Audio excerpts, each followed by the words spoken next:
হ্যাঁ, এই জন্যই আ ক কল্পনা আসিফের দাদা এই কথাটা বলেছেন যে, "সবার জীবনে একটু না একটু আ কষ্ট থাকবে। থাকলে কিন্তু ঠাকুর মাথায় থাকবে।" এটা আমার পার্সোনাল ব্যাপার। আর এই ২২ তারিখে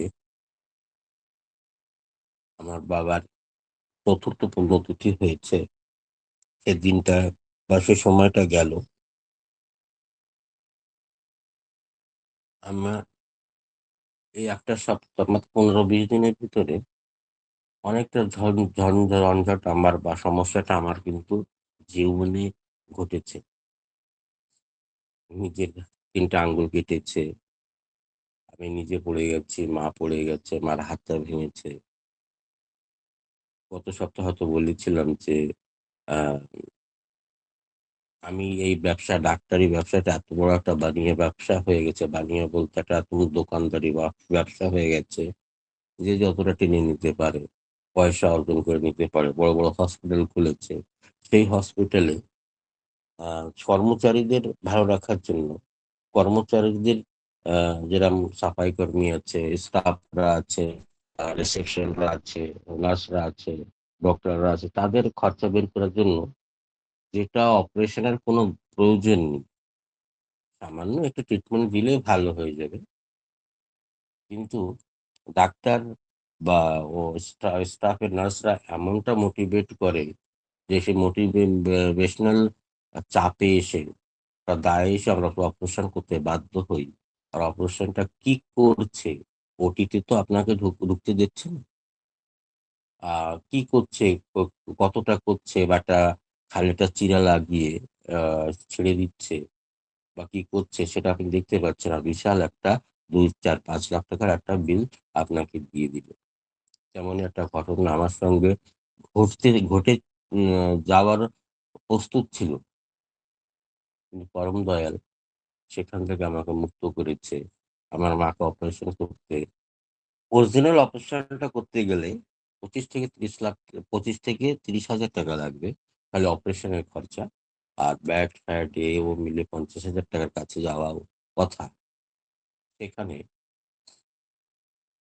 আমি একটু প্রস্তুত নিয়ে ঘর থেকে বেরিয়ে গেছি মাকে ওখানে যাওয়ার পরে কেমন যেন মনে একটা টান দিচ্ছে আমাকে। ওই পরমপিতা যদি স্মরণে মননে নিঃশ্বাস-প্রশ্বাসে থাকে, তাহলে উনি যেকোনোভাবে যেকোনো আ কারোর মাধ্যম দিয়ে আ এক একটা ইন্ডিকেট দেবে। যেমন মোটরসাইকেল বা কারে আমি যখন উম এক সাইডে লেফট সাইডে বা রাইট সাইডে আমি টার্ন না নেবো, ঘুরবো, তখন একটা ইন্ডিকেটর দিয়ে আমার আগের থেকে সবাইকে আ এলার্ট করে দিই, "ভাই আমি এই সাইডে ঘুরবো যাতে অ্যাক্সিডেন্টটা না হয়।" এই তেমনি আমার মনে ওরকম একটা ইন্ডিকেট দিল, "একটু এই হসপিটালে যাই, একটু এই হসপিটালে যাই। একবার দেখিয়ে দিই।" অত ডাক্তারকে তো ৩ টে ৪ টে ৫ টা ডাক্তারকে মার এক্স-রেটা পাঠিয়ে দিলাম। তারা সবাই এক কথা বলছে যে অপারেশন করতেই হবে। অপারেশনের খরচা একজন বলছে ৳১০,০০০, একজন বলছে ৫,০০০ ৬,০০০ এর ভিতরে করে দেবো। একজন বলছে যে ৳১২,০০০-১৩,০০০ লাগবে। আর যেটা অরিজিনাল খরচা ওই অপারেশনের সেটা ৳২৫,০০০-৩০,০০০ খরচা। যদিও অপারেশন করতেই হয়। তার মানে ওরা আমাকে টুপি পরানোর চেষ্টা করছিল। মার হাত একটু কেটে একটু সিধা করে টেনে যে হাড়টা সরে গেছে সেটা জায়গায় এনে দিয়ে একটা তার বেঁধে দিয়ে দেবে বলে হয়ে গেল। কিন্তু পরমপিতা আমাকে ইন্ডিকেট করলেন, আমার কারের স্টিয়ারিংটা ঘুরিয়ে দিলেন। আমার মনটা একদম ছটফট করছে হসপিটালে যাওয়ার জন্য। আমি এখান থেকে ৪৫ থেকে ৫০ কিলোমিটার দূর সে হসপিটালটা। ওখানে যাওয়ার পর আমি রাস্তায় কারো মার সঙ্গেও কথা বলিনি। আমার বড় ছেলে সঙ্গে গিয়েছিল, তার সঙ্গেও আমি কথা বলিনি। আমার ওই হসপিটালের সামনে গিয়ে আমার মতলব ও একটু ভিতরে আছে। ও রাস্তা থেকে ওই একজ্যাক্ট লোকেশন এ এসে আমি আমার স্টিয়ারিংটা কারের গ গ ওদিক চলে গেল। আমি ঘুরিয়ে দিলাম।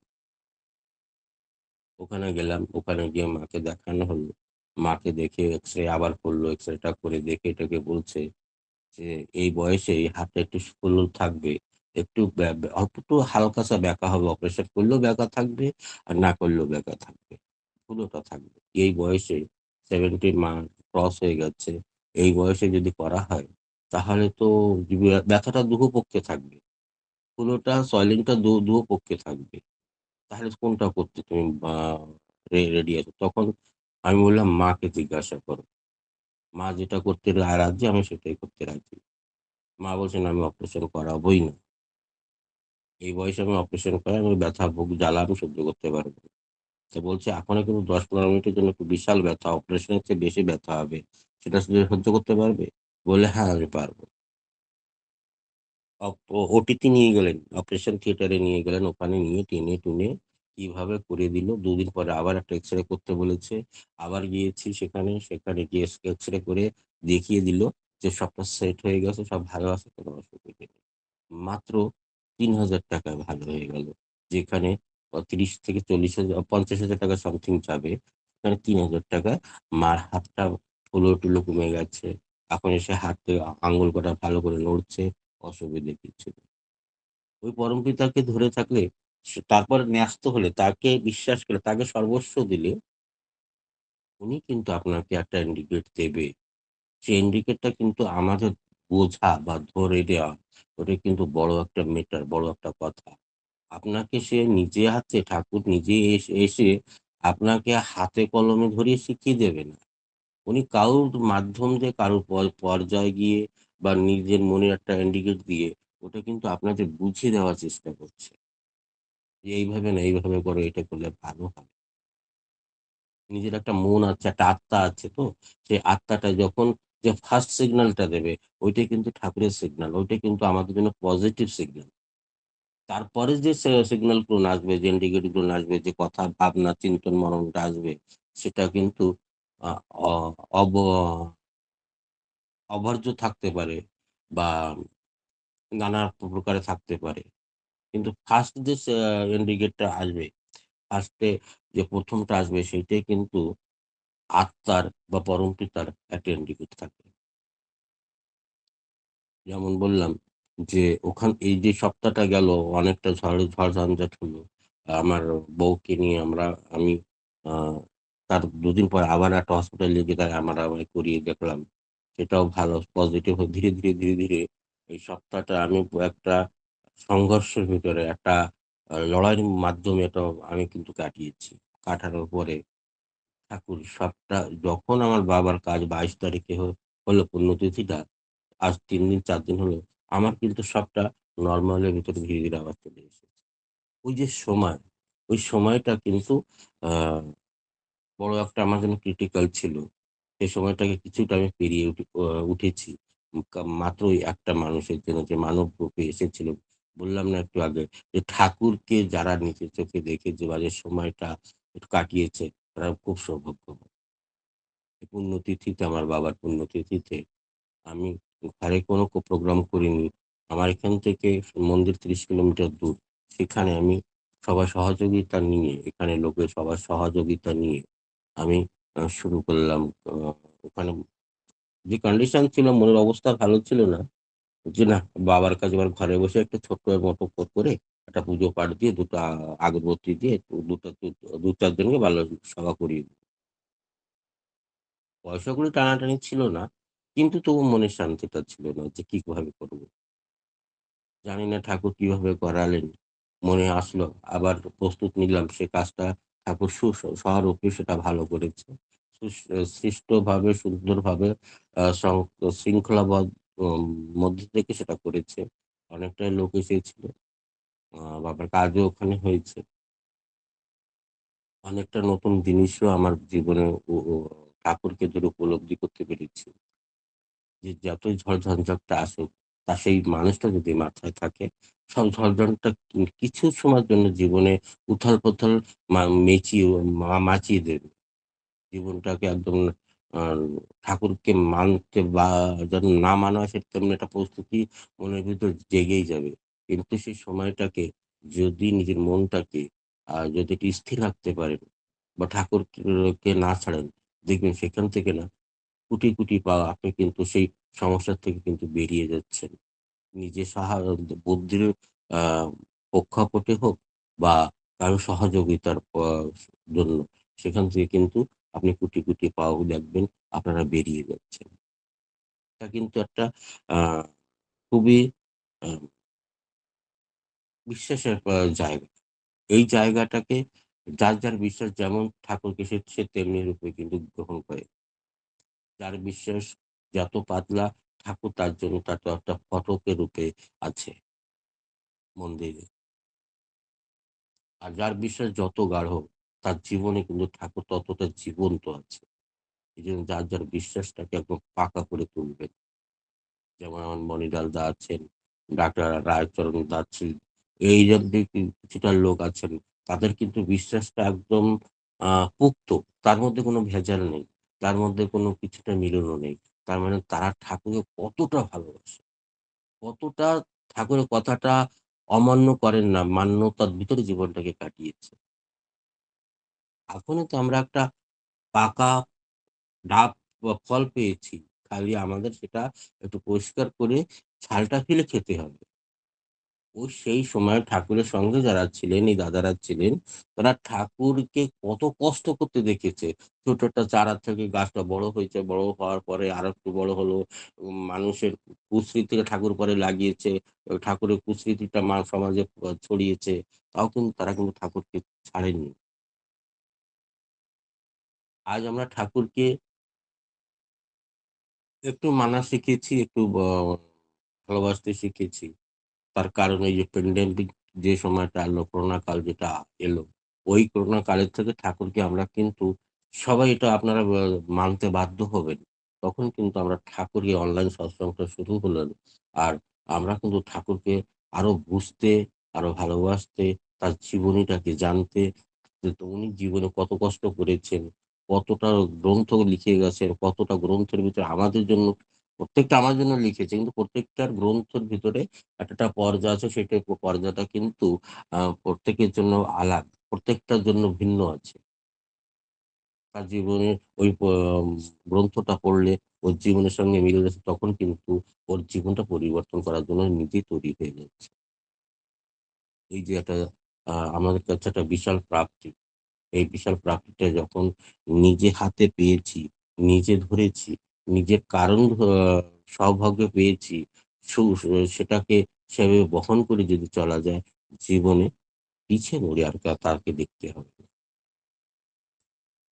আমি অনেকটা লোকের কাছে শুনেছি, ঠাকুরের প্রকৃতভাবে যারা দীক্ষিত নিয়েছে, প্রকৃতভাবে প্রকৃত বিষয়টা হলো যজন, যাজন, স্টেবিলিটি, স্বস্তি, সদাচার এই ৫ টা রুলস কে আর ডি.পি. ওয়ার্ক এখন একটা সঙ্গে এড হয়ে গেছে। ৬ টা জিনিসটাকে যে কাঁটায়, কাঁটায় পালন করেছে। তাদের বলা হয়, অন্য সম্প্রদায়ের লোকটা বলে সৎসঙ্গীরা বড় লোক। ওরা বড় লোকের ঠাকুর। এইভাবে কিন্তু লোকে বলে। এটা একদম সত্য কথা। যারা প্রতিদিন ঠাকুরকে স্তুতিবিতি দিচ্ছেন, প্রতিদিন যাজন করছেন, নিজে একজন করছেন গ্রন্থ আদি পাঠ করছেন বা শিখছেন। আর আ প্রস্তরিটা করছেন আর ডিপ্লোমাটা করছেন। তারা সত্যিকারের বড়লোক হয়ে গেছে।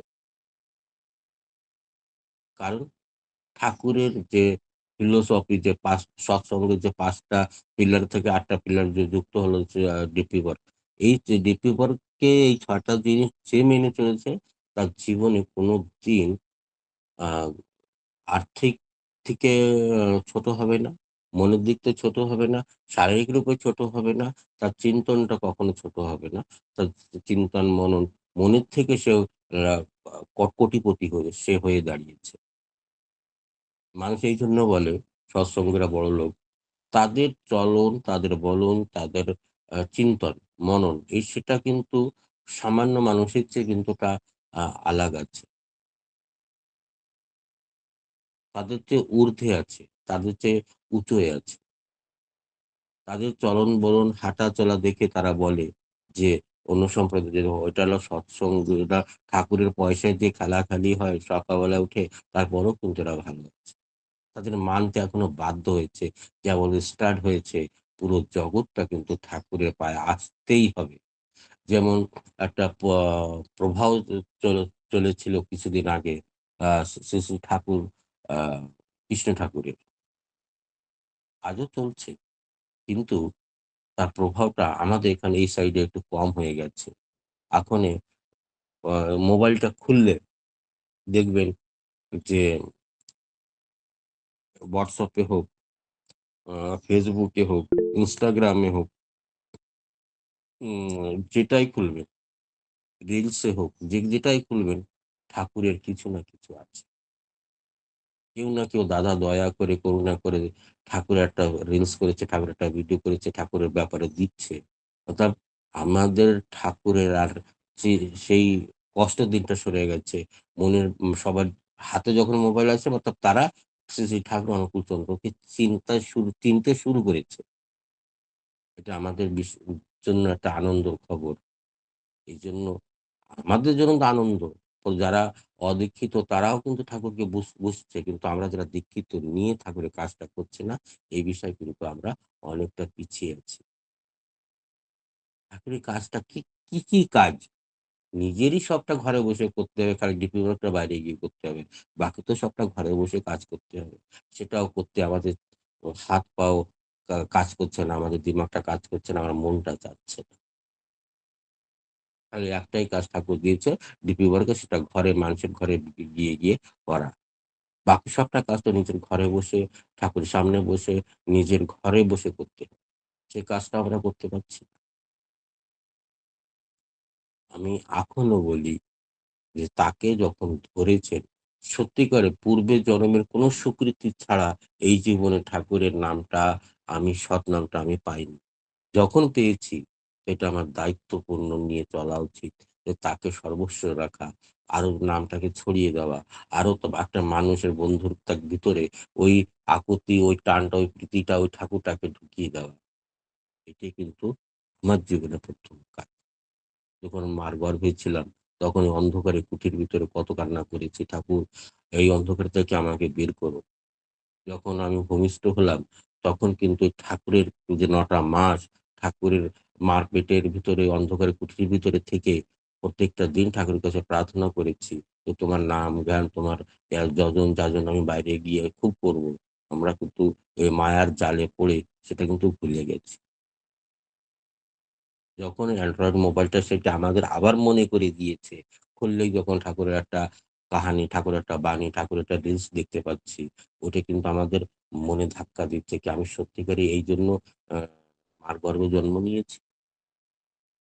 আমি ঠাকুরকে কতটা প্রমিস করেছি, কতটা ঠাকুরকে বলেছি।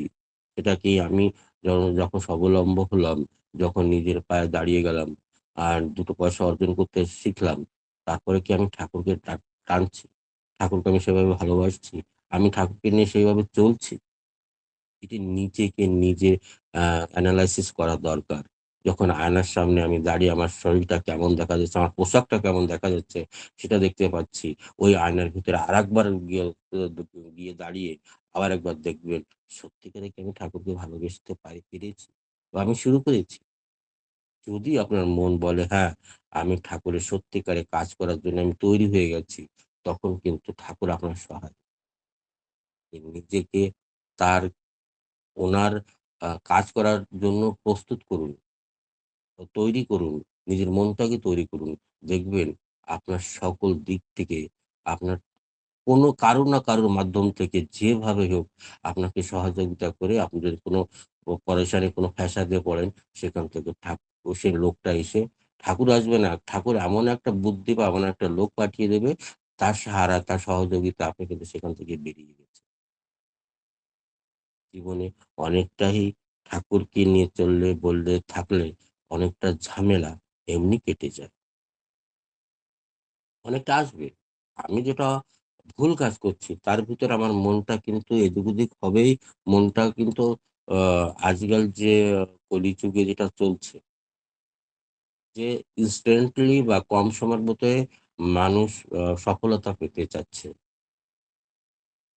পয়সা অর্জন করতে চাচ্ছে, ভুল পথে চলছে।